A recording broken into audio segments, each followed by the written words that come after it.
Class 12th monthly examination अक्टूबर 2024 के economics के बिल्कुल ओरिजिनल क्वेश्चन पेपर को देखेंगे, जिसमें केवल सब्जेक्टिव का आंसर हम लोग देखेंगे। ठीक है, इसके पहले वाला वीडियो में मैंने पूरा ऑब्जेक्टिव का आंसर करवा दिया है, जो 100% सही उत्तर है। उसमें एक भी आंसर उसमें गलत आपको नहीं मिलेगा।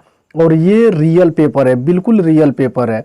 और इस चैनल को छोड़कर बाकी अन्य किसी चैनल पर सब्जेक्टिव का आंसर आपको देखने को मिलेगा भी नहीं।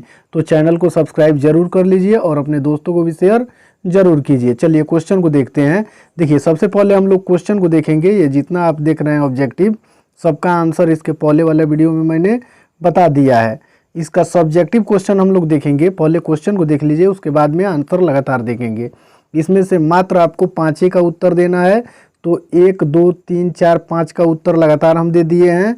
फिर उसके बाद में जो दीर्घोत्तरीय क्वेश्चन आप देख रहे हैं, इसमें से क्वेश्चन नंबर 11, 12 और 13 का आंसर आपको मिल जाएगा इसी वीडियो में, क्योंकि इसमें 3 ही प्रश्नों का उत्तर देना है। तो चलिए क्वेश्चन नंबर 1 को देखते हैं कि क्वेश्चन नंबर 1 में क्या आया हुआ है।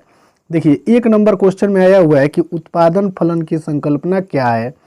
फिर 2 नंबर क्वेश्चन में आया हुआ है कि ह्रासमान सीमांत उत्पाद नियम क्या है। ठीक है, 3 नंबर क्वेश्चन में है सीमांत उत्पाद क्या है।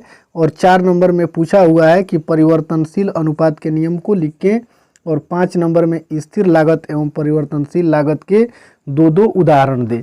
ये पांचों का आंसर आपको लगातार मिलने वाला है। चलिए, 6 नंबर क्वेश्चन में पूछा हुआ है कि पूर्ति का नियम बताएं। ठीक है, और 7 नंबर क्वेश्चन में आया हुआ है, देखिए 7 नंबर क्वेश्चन में आया हुआ है निवेश गुणक से आप क्या समझते हैं। निवेश गुणक से आप क्या समझते हैं। और 8 नंबर में ऐच्छिक एवं अनैच्छिक बेरोजगारी में अंतर बताएं। 9 नंबर में बंद अर्थव्यवस्था क्या है। और 10 नंबर में आया हुआ है औसत बचत आवृत्ति से आप क्या समझते हैं। तो ये 1 से 10 तक लघु उत्तरीय क्वेश्चन हुआ, जिनमें से केवल 5 ही का आपको आंसर देना है। चलिए, फिर अब दीर्घोत्तरीय क्वेश्चन को भी देख लेते हैं, उसके बाद में लगातार इन सभी प्रश्नों का उत्तर देखेंगे। देखिए, 11 नंबर क्वेश्चन में आया हुआ है कि सीमांत उपयोगिता प्रवृत्ति किसे कहते हैं। यह किस प्रकार सीमांत बचत प्रवृत्ति से संबंधित है। चलिए, 12 नंबर क्वेश्चन में पूछा हुआ है कि प्रत्याशित निवेश एवं यथार्थ निवेश में अंतर है। ठीक है, प्रत्याशित निवेश एवं यथार्थ निवेश में क्या अंतर है। तो इसका उत्तर हम इसी वीडियो में देखेंगे। 13 नंबर क्वेश्चन में पूछा हुआ है अल्पकालीन सीमांत लागत वक्र यू आकार का क्यों होता है। और 14 नंबर क्वेश्चन में आया हुआ है परिवर्ती अनुपात का नियम क्या है, समझाएं। और लास्ट क्वेश्चन में आया हुआ है स्थिर लागत एवं परिवर्तनशील लागत में अंतर क्या है, चित्र द्वारा समझाएं। तो ये क्वेश्चन आपका एग्जाम में बिल्कुल 100% रियल पेपर है, यही सब क्वेश्चन देखने को मिलने वाला है। तो अब हम लोग लगातार उत्तर देखेंगे। देखिए, ये लघु उत्तरीय क्वेश्चन हुआ और इसका उत्तर हम लोग देखेंगे। 1 नंबर क्वेश्चन का उत्पादन फलन की संकल्पना क्या है। ठीक है, उत्पादन फलन की संकल्पना क्या है। तो इसका उत्तर लिखेंगे कि उत्पादन फलन इनपुट और आउटपुट की मात्रा के बीच संबंध को समझने की एक अवधारणा है। ठीक है, उत्पादन फलन 2 तरह का होता है, अल्पकालीन और दीर्घकालीन। बस इतना ही आपको लिखना है। चलिए, फिर आगे वाला 2 नंबर क्वेश्चन में हम लोग देखेंगे। 2 नंबर क्वेश्चन में आया हुआ है कि ह्रासमान सीमांत उत्पाद नियम क्या है। ह्रासमान सीमांत उत्पाद नियम क्या है।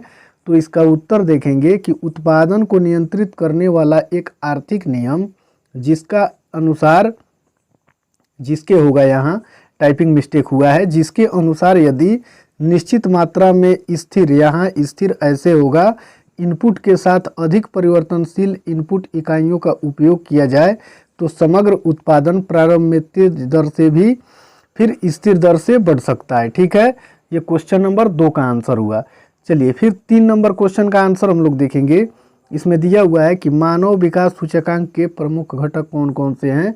तो इसका उत्तर देखेंगे कि यह गरीबी और अभाव, अपराध, चोरी, भ्रष्टाचार, कालाबाजारी व तस्करी जैसी समस्याओं को जन्म देती है। मानव विकास सूचकांक के मुख्य घटक कौन कौन से हैं।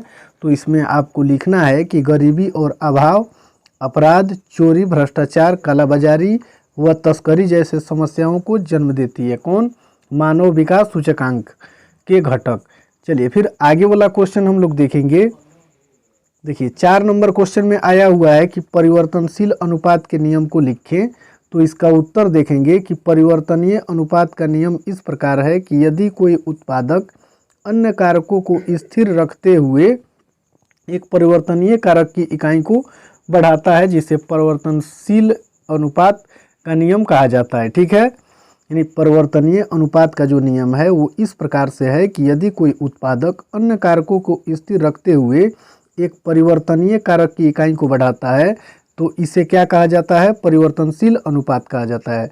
चलिए फिर आगे वाला क्वेश्चन हम लोग देखेंगे। नंबर क्वेश्चन को देखेंगे, पूर्ति का नियम लिखें। तो इसका उत्तर देखेंगे कि पूर्ति का नियम यह बताता है कि किसी वस्तु की पूर्ति और उसकी कीमत के बीच का संबंध, किसी भी वस्तु हो, कोई भी वस्तु हो और उसका जो कीमत हो, तो वस्तु और कीमत के बीच का जो संबंध दिखाएगा उसे ही पूर्ति का नियम कहते हैं। ठीक है, उसे क्या कहते हैं, पूर्ति का नियम कहते हैं। चलिए फिर आगे वाला क्वेश्चन हम लोग देखेंगे। देखिए दीर्घोत्तरीय क्वेश्चन में क्वेश्चन नंबर 11 को देखेंगे, सीमांत उपभोग प्रवृत्ति किसे कहते हैं, यह किस प्रकार सीमांत बचत प्रवृत्ति से संबंधित है। तो इसका उत्तर देखेंगे कि सीमांत उपभोग प्रवृत्ति आय में वृद्धि का वह अनुपात जो उपभोग पर व्यय किया जाता है एमपीसी आय स्तर के अनुसार अलग अलग होती है। आमतौर पर उच्च आय एमपीसी कम होती है। ठीक है, एमपीसी केनेसियन का प्रमुख निर्धारक है जो आर्थिक प्रोत्साहन के रूप में बढ़ते हुए निवेश या सरकारी खर्च के प्रभाव का वर्णन करता है। ये क्वेश्चन नंबर 11 का आंसर हुआ, ये बढ़ते हुए होगा। ठीक है, चलिए फिर आगे वाला क्वेश्चन हम लोग देखेंगे। क्वेश्चन को देखेंगे, प्रत्याशित निवेश एवं यथार्थ निवेश में क्या अंतर है। तो इसका उत्तर देखेंगे हम लोग कि प्रत्याशित निवेश अथवा इच्छित निवेश वह निवेश होता है जो निवेशकर्ता किसी विशेष उद्देश्य की प्राप्ति के लिए, यहाँ आय लिखिएगा, क्या लिखिएगा, आय, ये आय है, गलत टाइपिंग हुआ है, तथा रोजगार के विभिन्न स्तरों पर निवेश करने की इच्छा को रखते हैं, यथार्थ जिसे प्रत्याशित निवेश कहा जाता है। क्वेश्चन नंबर 12 का आंसर है। चलिए फिर आगे वाला क्वेश्चन हम लोग देखेंगे। 13 नंबर क्वेश्चन में आया हुआ है कि अल्पकालीन सीमांत लागत वक्र यू आकार का क्यों होता है।